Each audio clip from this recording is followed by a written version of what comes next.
రండి ప్రార్థన చేసుకుందాం. పరమ తండ్రి అయిన దేవా, యేసుక్రీస్తు ప్రభువా, మా ప్రియరక్షక, ఈ ఉదయకాలం మీరే మా అందరితో మాట్లాడతారు. మీరు మాట్లాడుతూ ఉండగా వినగల చెవి, గ్రహించగల మనస్సు, అనుసరించి నడుచుకునే జీవితం మాలో ప్రతి ఒక్కరికి మీరు అనుగ్రహించమని ప్రభువును ప్రియరక్షకుడైన యేసు నామమున ఈ వాక్యోపదేశం ప్రారంభిస్తున్నాము తండ్రి, ఆమేన్. మనము చదివిన వాక్య భాగము కొలస్సీలకు పౌలు గారు రాసిన లేఖ, మొదటి అధ్యాయము 24వ వచనం ఈ రీతిగా అంటూ ఉన్నది. చూడండి. ఇప్పుడు మీ కొరకు నేను అనుభవించుచున్న శ్రమలయందు సంతోషించుచు సంఘము అను ఆయన శరీరము కోసము. ఆమేన్. సంఘం ఎవరట? క్రీస్తు యొక్క శరీరము.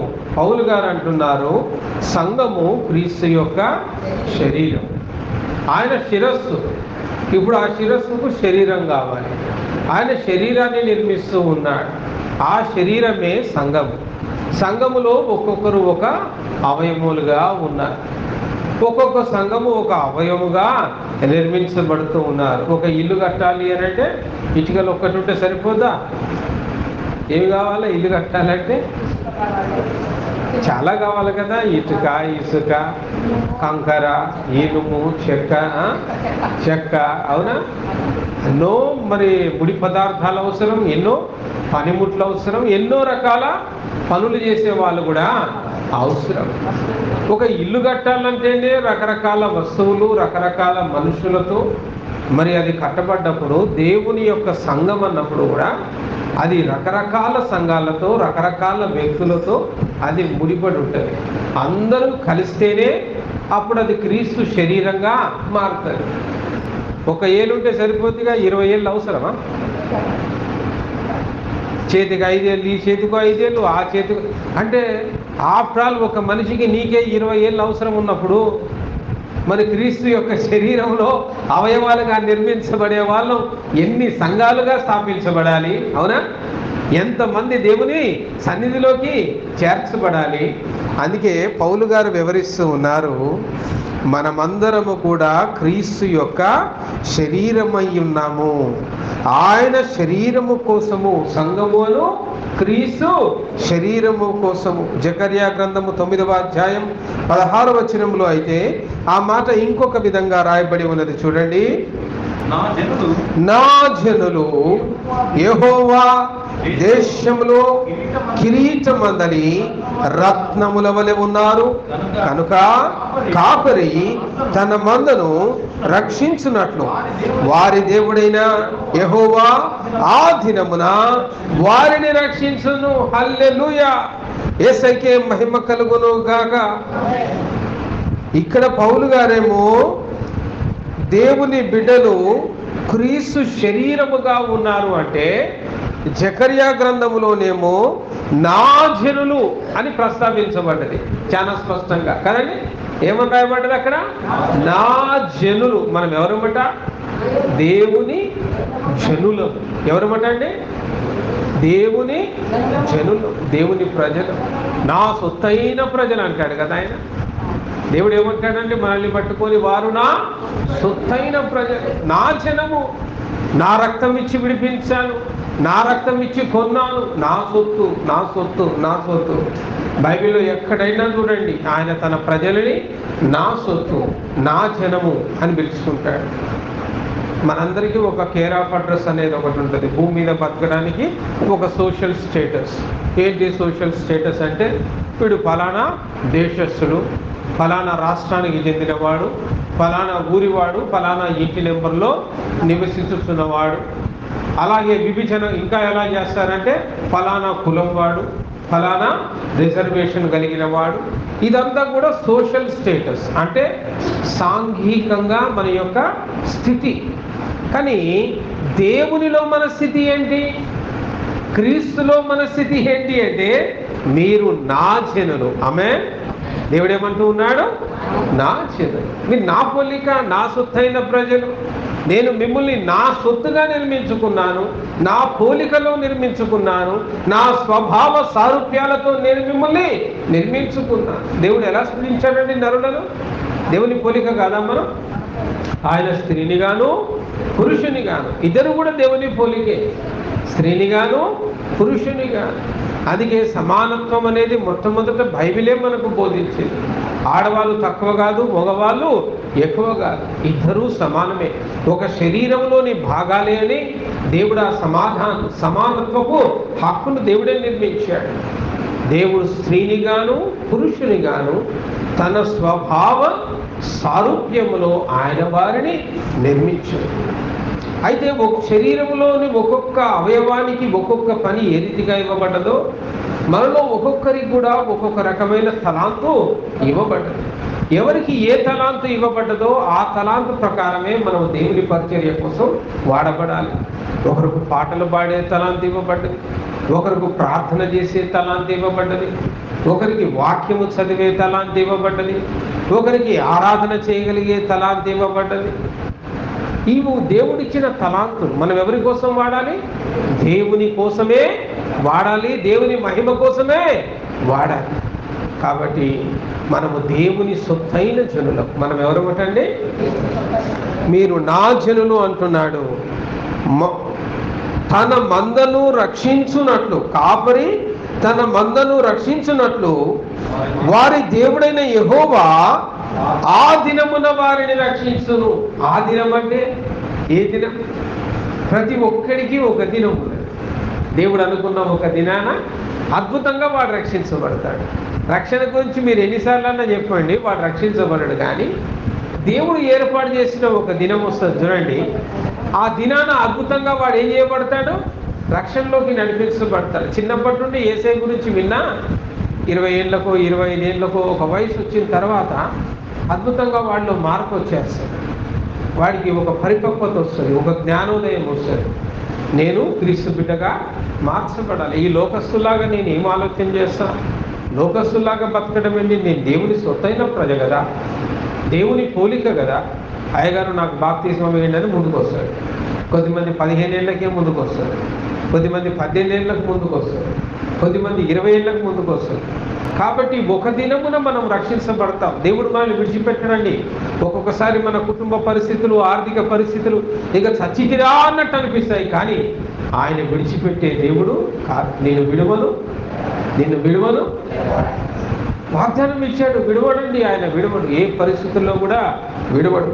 చాలామంది చిన్న చిన్న వ్యాధులు, చిన్న చిన్న బాధలు రాగానే మరి గడగడలాడిపోతూ ఉంటారు, బెంబేలెత్తిపోతారు, భయపడతా ఉంటారు. ఒకసారి అయితే ఒక ఊర్లో ఇట్లనే ప్రార్థనకు పోయినా వాక్యం అయిపోయింది, ప్రసంగం అయిపోయింది, భోజనం అయిపోయింది. ఒక ఆయన ఇంత పెద్ద సంచిలో 4-5 ఫైళ్ళు ఇంత పెద్దవి పట్టుకొని వచ్చాడు. ఆస్తి వివరాలు తెచ్చినంత భద్రంగా 3 నెలల నుంచి తిరుగుతూ ఉన్నాడు. జ్వరం పోట్లేదు. ఆయనకున్న బాధ ఏంటంటే జ్వరం పోట్లేదు. 3 నెలల నుంచి తిరుగుతూ ఉన్నాడు. ఒక్కడికి పోతే గుండె వాసిందన్నాడట, ఇంకొకడికి పోతే కిడ్నీ వాసిందన్నాడట, ఇంకొకడికి పోతే లివర్ వాసిందన్నాడట, ఇంకొక ఆయనకి పోతే ఊపిరితిత్తుల్లో నీరు వచ్చిందన్నాడట, ఇంకొకడికి పోతే పొట్టలో నీరు వచ్చిందన్నాడట. అడ్మిట్ కావాలా, ఐసీయూలో పెట్టాలా, అడ్మిట్ అయ్యిండు, ఐసీయూలో పెట్టిండు. 4 రోజులు మంచిగా ఉన్నాడు, మళ్ళా అదే పాత కథ. ఆయన బాధ చెప్పినంతసేపు ఓపికగా వినాలి. నా దగ్గర ఒక మందు ఉంది, ఆ మందు వాడితే తగ్గిపోద్ది. కానీ నేనిచ్చే ఆ మందు నువ్వు వాడాలంటే ముందు నమ్మాలి. ముందు ఏం చేయాలా? నమ్మాలి. ఈ ఫైల్ అన్నీ తీసుకుపోయి తగిలెట్టి మళ్ళీ ఇంకొకరికి చూపించకూడదు. లాస్ట్గా నా తర్వాత మళ్ళీ ఇంకే డాక్టర్కి కూడా ఈ ఫైల్ చూపించకు. చక్కగా ఒక అగ్గిపెట్టే తీసుకొని భద్రంగా ఇంట్లో కూర్చొని కాగితం చెప్పి తగిలేసి ఒక మందు నేను ఇస్తా. ప్రార్థన చేసి రోజు పొద్దున లేవగానే పరిగడుపున 3 చుక్కలు ప్రభు యేసు రక్తమే జయం. ఏమనాలండి? రక్తమే నువ్వు దాగు. పొద్దున్న 3 చుక్కలు పంపి బాడీలోకి వెళ్ళిపోద్ది. నీ లైఫ్ స్టార్ట్ అవడం బెడ్ కాఫీతో కాదు, బెడ్ చాయ్తో కాదు. ఇక నువ్వు స్టార్ట్ చేసేది యేసు రక్తంతో ఆ దినాన్ని ప్రారంభించు. నీ జీవితంలో మార్పు చూస్తావు. కొద్దిమంది మళ్ళీ ఆశగా చూస్తూ ఉంటారు. ఏ మంది ఇస్తాడు అయ్యగారు, పెద్ద డాక్టర్ అట, మా ఊరికి వచ్చిండు, ఏ మంది ఇస్తాడు, ఏం రాసిస్తాడు, గబగబా పెన్ను పేపర్ ఎత్తుకుంటా ఉంటాడు. నేనేమో మీ ఊర్లో పోయి కొబ్బరి నూనె తెచ్చుకోపోరా అంటాను. వాడు కొబ్బరి నూనె డబ్బా తీసుకొని వస్తాడు. చక్కగా దాన్ని పట్టుకొని ఇది యేసు రక్తముగా మార్చబడి వాడు ప్రతి ఒక్కరి మీద నీ రక్తపు శక్తి ప్రభావాలు ప్రోక్షించండి యేసయ్యా అని ప్రార్థన చేసి నేను వాడి చేతికి అందిస్తాను. వాడు తెచ్చినప్పుడు పారాషూట్ నూనె, వాడు తెచ్చినప్పుడు కొబ్బరి నూనె, కానీ మనం ప్రార్థన చేసి ఇచ్చిన తర్వాత ఇప్పుడు అది ఎలా మార్చబడ్డది? యేసు రక్తముగా మార్చబడ్డది. వాడు రోజు ఆ యొక్క యేసు రక్తాన్ని ఎప్పుడైతే వాడటం మొదలు పెడతాడో యేసు రక్తము ప్రభావం వాడిలో కనపడుతుంది. దేవుడు ఆయన సొత్తైన జనుల్ని ఆయన రక్తం ప్రోక్షించి బాగు చేయ సమర్థుడు. హల్లెలూయా, యేసుకే మహిమ కలుగును గాక. మళ్ళా కలిసినప్పుడు ఇక ఆయన సమస్యల గురించి చెప్పడు, ఏం చెప్తాడు?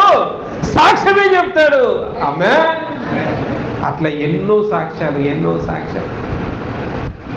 ఇక కొద్దిమంది అయితే పలకరించినా ఇంకా అయ్యే నొప్పుల గురించి చెప్తాడు. ఇక అందుకే పలకరించడం కూడా బంద్ చేసిన కొద్దిమంది. ఏం లాభం? ఎప్పుడు సమస్యలే చెప్తా ఉంటే, సాకులే చెప్తా ఉంటే ఇంకేం పలకరించాలా నేను? సాక్ష్యం చెప్తాడేమో. పాపం పోయినసారి పలకరించినప్పుడు ఏదో నొప్పుల గురించి చెప్పిండు కదా, మరి ఈసారి పలకరించినప్పుడు ఏం చేయాలా? అయ్యా నేను యేసు రక్తము వాడితిని ఇది చెప్పడు. ఈ నొప్పుల గురించి చెప్పేటోడు ఏం చెప్తాడు తెలుసా? ఖమ్మం పోయినా చూపించిన, మైబాద్ పోయినా చూపించిన, వరంగల్ పోయినా చూపించిన, హైదరాబాద్ పోయినా ఇదే రాగాలు. ఇవి చెప్తూనే ఉంటాడు. నేను మెట్టి దిగిపోతూనే ఉంటా. ఇక చెప్తూనే ఉంటాడు. ఎందుకంటే తగ్గదు. మళ్ళీ నెక్స్ట్ విజిట్లో కూడా, ఎందుకంటే వాడాల్సిన మందు వాడలే. భూమి మీద ఉన్న ఇంజక్షన్లు వాడాడు, భూమి మీద ఉన్న టాబ్లెట్లు వాడాడు, భూమి మీద డాక్టర్లు రాసిన మందులన్నీ వాడాడు. కానీ వాడి ఇంటిలోనే, వాడి సొరుగులోనే వాడి కోసం దాగి ఉన్న యేసు రక్తాన్ని మాత్రం నిర్లక్ష్యంగా పెట్టాడు. కాబట్టి దేన్నైతే నువ్వు నిర్లక్ష్యం చేశావో నీ వ్యాధి కూడా నిన్ను విడిచిపెట్టిపోలే. నీకే లేదు కదా వ్యాధి పోవాలని. వ్యాధి పోవాలి అని అనుకున్నాడు ఏం చేయాలి? ముందు ఎక్కడికి పోవాలి? ఆలోచన యేసు రక్తం దగ్గరికి. ఈరోజు ఎన్నో సమస్యలు నాకు వస్తాయి. నేను మనిషినే, మీలాగా నేను 4 ఊర్లు ప్రయాణాలు చేస్తూనే ఉంటా. మీలాగా నేను రోజు పని చేసుకొని ఉద్యోగం చేసుకొని బతుకుతా. కూర్చోబెట్టి నన్ను ఎవడు పోషించట్లే. అర్థమైందా? బెడ్ దిగ్గానే పూల మీద కాలేం పెట్టను. మీ అందరిలాగానే నేల మీదనే కాలు పెడతా. మీరు ఉద్యోగం చేసుకుంటే జీతం వచ్చినట్టే నాకు పని చేసుకుంటేనే జీతం పడుతుంది. ఓ 2 రోజులు జ్వరం వచ్చి ఇంట్లో పంటే ఆ 2 రోజులు జీతం నాకు కూడా కట్ అవుతుంది. నేనేం ప్రత్యేకం కాదు. అయినా ఆ చరంలో కూడా క్రీస్తునే ప్రకటిస్తా, ఆ చరంలో కూడా ప్రయాణమే చేస్తా.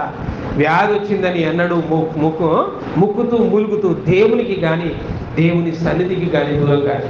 ఇంకా నాకు బాగాలేకపోతే నాకు దేవుని సన్నిధే ఆరోగ్యం. ఆమె నీ సన్నిధిలో ఆరోగ్యము కలదు. ఎక్కడుందండి ఆరోగ్యం? ఇంట్లో ఉంటుందా? ఆరోగ్యం ఏడుంటుంది? అందుకే నేను చెప్తా, ఏడపోయినా జ్వరం వస్తే ముందు గుడికి రా అంట. ఆరోగ్యం బాగాలేక ముందు గుడికి రా అంట. మనసు బాగాలేదా? గుడికి రా. కుటుంబ పరిస్థితులు బాగాలేవా? గుడికి రా. ఏది బాగాలేకపోయినా ఎక్కడికి రా? దేవుని దగ్గరికి రా, దేవుని సన్నిధిలోకి రా. అసలు బాగు చేసే ఈ సన్నిధిలో వదిలేసి ఏం చేస్తారండి? ఊరి మీద అంతా పడి తిరుగుతూ ఉంటారు. రకరకాల. మొట్టమొదటిగా నువ్వు నమ్మాలి. నువ్వు వాడేది ఏమని నమ్మాలండి?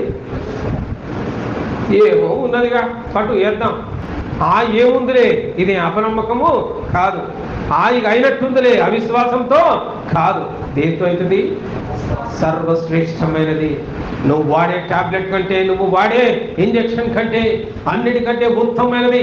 అది శరీరములోని నరములలో ప్రవహించి మూసుకపోయిన ఎన్నో దారులను తెరవగలిగిన ఒక మహాద్భుతం, ఒక అమృతం వంటి ఒక పదార్థం, అదే యేసు రక్తం. ఆమేన్. ఎప్పుడైతే విశ్వాసంతో వాడతాం, అందుకే నమ్ముట ఎవరికి పనిచేస్తుందండి? యేసు రక్తం. చెప్పండి, ఎవరికి పనిచేస్తుంది?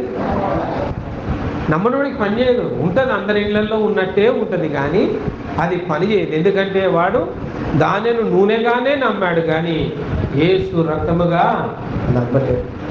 అనేక సార్లు మాకు అనారోగ్య పరిస్థితులు వచ్చాయి. యేసు రక్తం ఒక అవ్వ అయితే పొలం ఎండిపోతుంది, ఏం చేయాలి అర్థం కావట్లే. రకరకాల పురుగు మందులు కొట్టారు, తెగులు చేత పొలం నశిస్తూ ఉన్నది. చుట్టూ ఉన్న పొలాలంతా కోతకొచ్చినాయి. విశ్వాసంతో నమ్మకం ఉంచింది. పిచ్చికారీ చేసేవాడిని పిలిచింది, ట్యాంకు నిండా నీళ్లు నింపింది. 3 చుక్కలు యేసు రక్తమే జయం అని చెప్పి దాంట్లో కలిపి పొలం కొట్టుకోరా. వాడు పిచ్చికారీ కొట్టేటోడికి అర్థం కాలేదు. ఇదేం మందమ్మా, యేసు రక్తం బా నీకేందా, కూలి తన్నగా పట్టరాదు, మొత్తం పొలం కొట్టించింది. విచిత్రం ఏంటో తెలుసా, వారం తిరిగేలోగా ఈమె ఒక్క పొలం పచ్చగా ఉండి చుట్టూ పొలాలన్నీ కూడా వాడిపోయి కనిపించాయి. ఆ తెగులు నుంచి దేవుడు ఆ పొలాన్ని రక్షించి కాపాడాడు. అమ్మా యేసుకి మహిమ కలుగును గాక. ఊరోళ్ళందరూ చామని అడుగుతాడట, ఏం కొట్టావే, ఏ మందు కొట్టావు, ఏ కొట్ల తెచ్చినగా. ఇది ఆడబడిదారు దొరకదు, మా చర్చలు దొరుకుతుంది. యేసు రక్తం కొట్టినాడు. ఊరికి అర్థం కాదు, యేసు రక్తం ఇదేం మందురా నాయన. కానీ సాక్ష్యం కనపడుతుందా? యేసు రక్తం పొలాన్ని సస్యశ్యామలంగా ఉంచింది. నమ్ముట నీ వలనైతే, ఆమె నమ్మితేనే అయిద్దండి. గుండెవాప యేసు రక్తం వాడు బాబు తగ్గిపోతుంది. ఆమె కిడ్నీ పాడైందా, యేసు రక్తం వాడు బాగుపడతావు. ఆమె వాడే ప్రతిసారి యేసు రక్తం అనేవాడు. అది మందు, గొప్ప ఔషధం. ఈ భూమి మీద ఉన్న ఔషధములన్నిటికంటే కూడా ఉత్తమమైన ఔషధం అని విశ్వాసముతో వాడితే ఆయన మహిమను చూస్తావు. ప్రియులారా, నమ్మకమే నీకు లేకపోతే ఏం చేయగలం? ఎఫెసీయులకు రాసిన పత్రిక 5వ అధ్యాయము 25వ వచనం ఈ రీతిగా అంటారు చూడండి.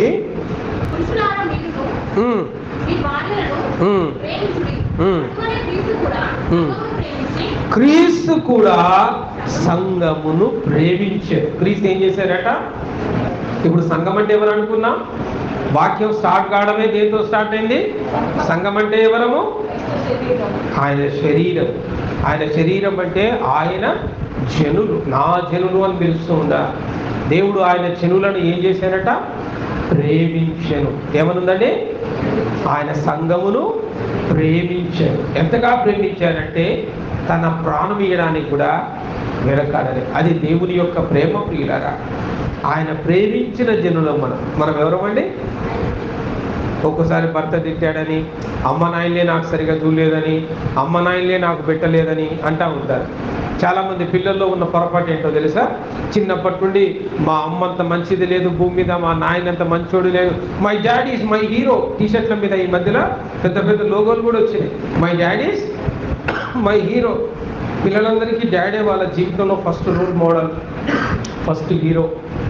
మరి మదర్ వాళ్ళ జీవితంలో అన్నిటికంటే శ్రేష్టమైన ఉన్నతమైన స్త్రీగా కనపడుతుంది. యవన ప్రాయంలోకి వస్తారు, చుట్టూ ఉన్న స్నేహితుల్ని చూస్తారు, చుట్టూ ఉన్న స్నేహితుల యొక్క ఆర్థిక పరిస్థితులు చూస్తారు. ఏముంది, వాళ్ళేమో అంత మంచి ఇల్లు కట్టుకున్నారు, అంత ఉన్నతంగా ఉన్నారు, అంత ఆస్తిపరులు. మా డాడీ కంటే వాళ్ళ డాడీ హీరో. ఇప్పుడు హీరో ఎటు మారాడు? వీళ్ళ డాడీ నుంచి ఎక్కడికి మారాడు? హీరో. వాళ్ళ డాడీ హీరో, మా డాడీ జీరో. ఏం లేదు. మా అమ్మకు గడగడలాడుతుంది తెలుసా మా నాయన. ఇట్లా చెప్పుకుంటాడు ఇక కథలు. ఎవరి ప్రాయంలోకి వచ్చినాక మా అమ్మ అంటే ఫుల్ భయం మా నాయనకి. మా అమ్మ ఎట్టంటే అట్టనే. మా అమ్మ వద్దన్నది కదా అని నాయన అడిగితే ఎక్స్కర్షన్, నాయన అమ్మ వైపు చూస్తాడు. అన్నదంటే నాయన కూడా మా డాడీ ఇప్పుడు ఏంటిది? అప్పటిదాకా హీరో అయిన డాడీ ఇప్పుడు ఏమవుతాడు? మళ్ళీ ఈ డాడీ విలువ ఎప్పుడు తెలుసా? ఎప్పుడు తెలుసా? వీడు డాడీ అవుతాడుగా. వీడు డాడీ అయ్యేదాకా ఈ డాడీ విలువ వాడికి తెలియదు.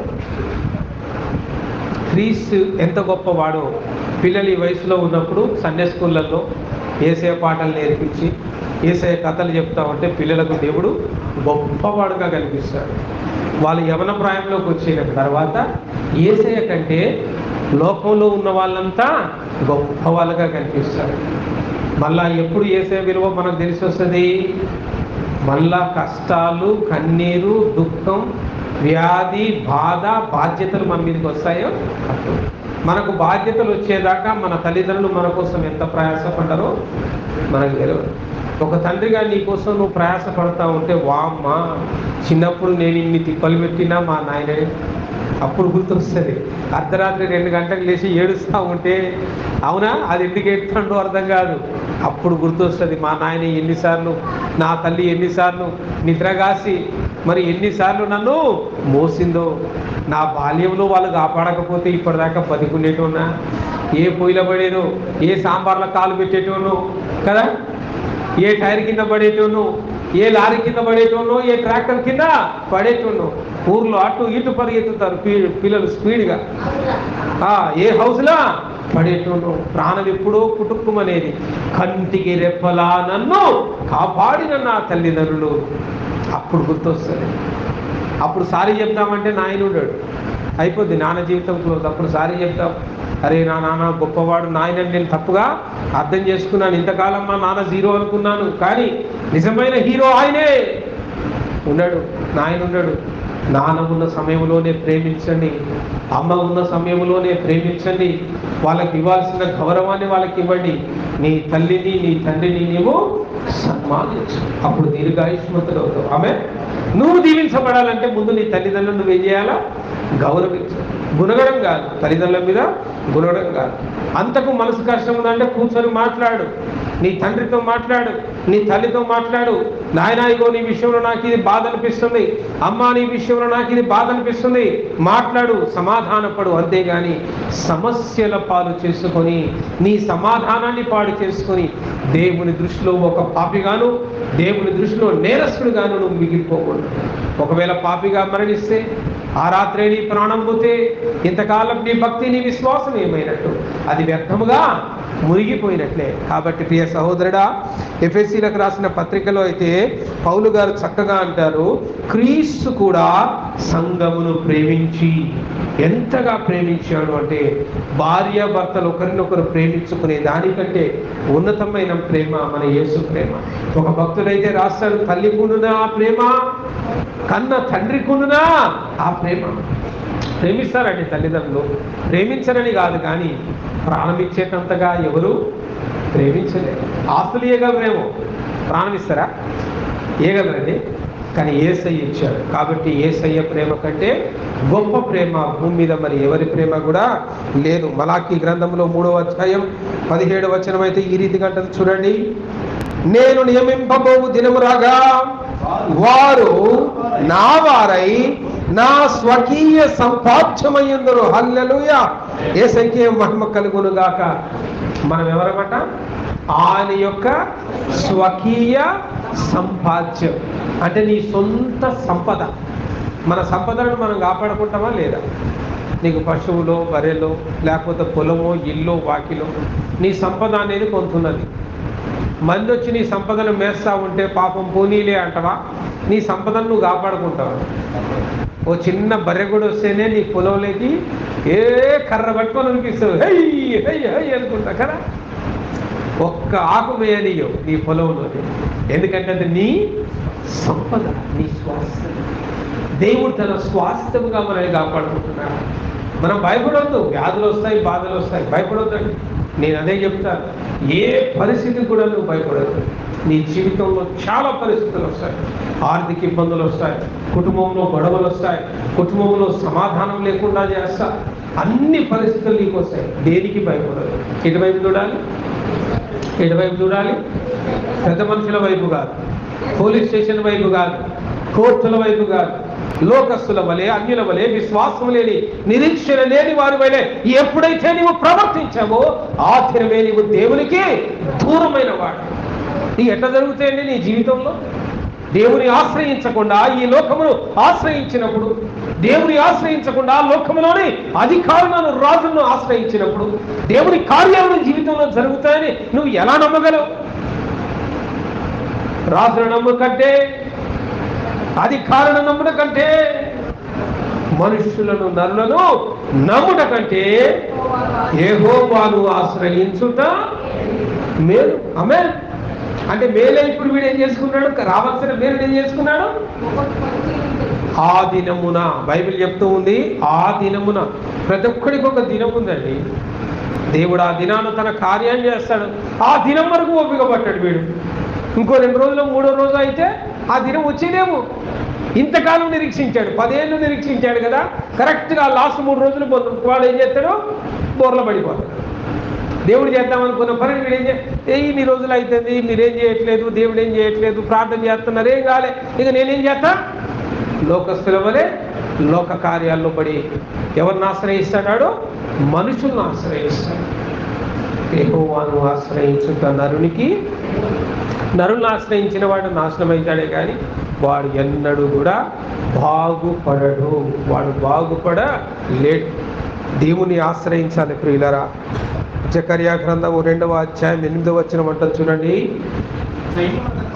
సైన్యములకు అధిపతియగు యెహోవా సెలవిచ్చినదేమనగా, మిమ్మును ముట్టినవాడు తన కనుగుడ్డును ముట్టినవాడు. హల్లెలూయా. ఎంత చక్కగా చెప్పాడు కదా జకర్యా గ్రంథంలో. అయితే నిన్ను ముట్టినవాడు నా కనుగుడ్డు మీద ఏమన్నా పడితే రెప్ప ఆగుద్దండి? రెప్ప దాని కథ ఏందో చూపిస్తుంది. అసలు అప్పటిదాకా ఈ రెప్పున్న సంగతి కూడా నీకు తెలియదు. నీ పని నువ్వు చేసుకుంటావు, దాని పని అది చేసుకుంటుంది. రెప్పకి ఇంత విలువ ఉందా అన్న సంగతి నీకు తెలియదు కదా. ఎప్పుడు తెలుస్తుంది అంటే కంట్లో ఏదన్నా పడ్డప్పుడు రెప్ప విలువ తెలుస్తుంది. ఆ రెప్ప వెనకాల గ్రంథులు ఉంటాయి. ఆ గ్రంథులు వెంటనే నీటిని విడుదల చేస్తాయి.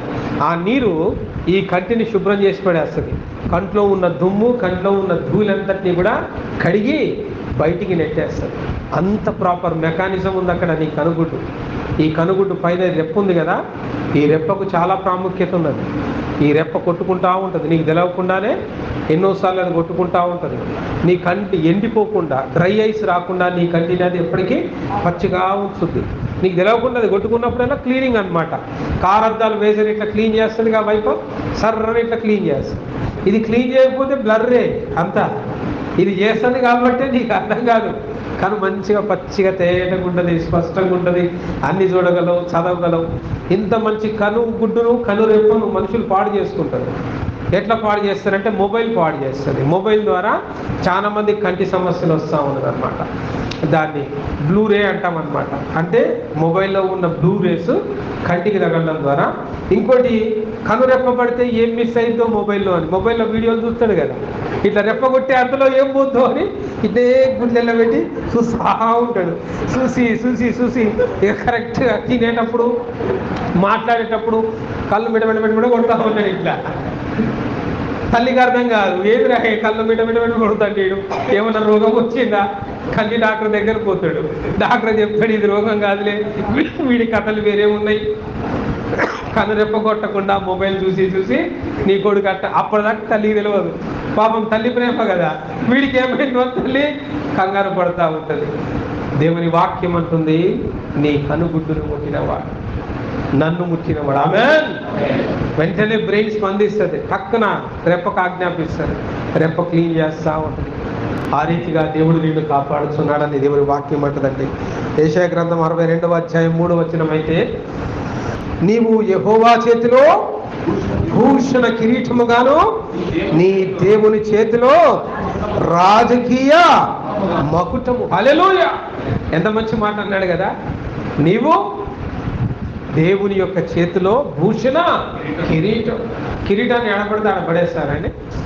భద్రంగా ఒక ఉన్నతమైన స్థానంలో పెట్టుకుంటాం. దేవుడు అంత భద్రంగా మనల్ని కాపాడుకుంటున్నాడండి. మన కంటికి దేవుడు కనపడ్డు కాబట్టి దేవుడు మన జీవితంలో ఇన్ని మేలులు చేస్తున్నాడన్న విషయాన్ని చాలామంది గ్రహించలేరు. అపోస్తలుల కార్యము 20వ అధ్యాయం 28వ వచనంలో మరొక చక్కటి మాట రాయబడి ఉంటుంది చూడండి.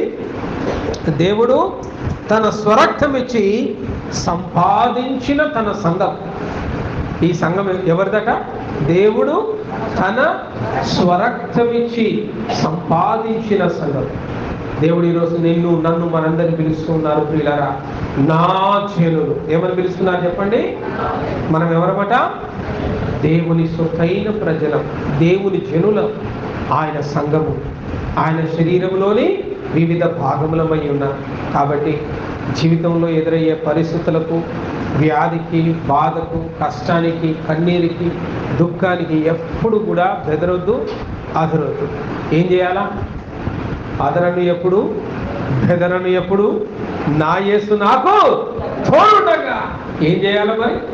నిరీక్షణతో దేవుని వైపు చూడాలి. నా జనులు అని దేవుడు పిలిచినప్పుడు నా తండ్రి అని నువ్వు ఆయన వైపు చూడవా? దేవుడు ఏమంటున్నాడు? నా జనులు అని పిలుస్తున్నాడు నేను. అప్పుడు మన తండ్రి వైపు చూడాలి.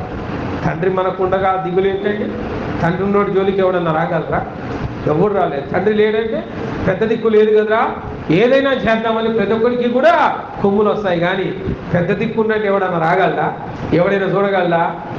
పిల్లలకి ఏమన్నా అవసరం ఉంటే ఫస్ట్ వాళ్ళ చూపులు ఎటువైపు పడతాయి? ఎటువైపు? తండ్రి యొక్క విలువ అది, తండ్రి యొక్క స్థానం అది. నీ జీవితంలో నీకు తండ్రిగా నీవు నమ్మిన దేవుడు ఉన్నాడు. రండి, మోకరించండి. నా జనులోనే ఆయన పిలుస్తూ ఉండగా నా తండ్రి అని నువ్వు ఆయన వైపు చూసినప్పుడు ఆయన జీవితంలో అద్భుతములు చేయడానికి సిద్ధంగా ఉన్నాడు. ప్రార్థన చేసుకుందాం.